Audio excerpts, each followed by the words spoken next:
ये बताइए, आपने तो शिक्षा शास्त्र को अच्छे से पढ़ा है, मैं ध्यान से सुन रहा था। आप सबसे ज़्यादा कंफर्टेबल शिक्षा शास्त्र में कौन से इलाके में, कौन एजुकेशनल साइकोलॉजी में, एजुकेशनल फिलॉसफी में, कहाँ आप सबसे ज़्यादा कंफर्टेबल? सर किसी भी विषय में, मतलब किसी भी मास्टर्स किया आप? सर मास्टर्स किया है, लेकिन सर थोड़ी सी मेरी प्रॉब्लम हो गई थी कि मुझे इतिहास लेना था, लेकिन सर मैं कुछ व्यक्तिगत कारणों से लेट हो गई, सब्जेक्ट मिला नहीं, तो सर मैंने एजुकेशन ले लिया।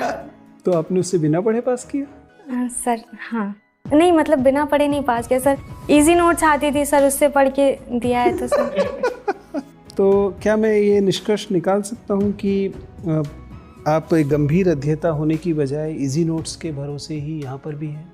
नहीं सर, बिल्कुल नहीं निकाल सकते। इतिहास की 4 किताबें बताइए जो गंभीर पाठ्य पुस्तक थी, नोट्स नहीं थे और आपने पढ़ी।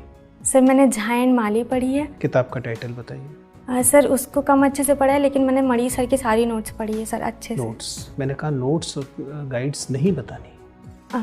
इतिहास की गंभीर पुस्तक बताइए जो आपने पढ़ी। सर स्टार्टिंग फेज में मैंने एस.के. पांडे पढ़ी थी, प्राचीन भारत, सर यही टाइटल है।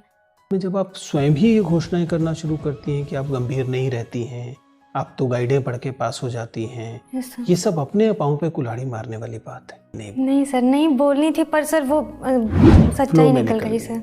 तो ये और इसका मतलब है कि नॉर्मल बातचीत में आप सतर्कता के साथ उन चीज़ों का पालन नहीं कर रही हैं जो आपने पहले से सोची हुई है कि नहीं बोलने वाली, ठीक है ना।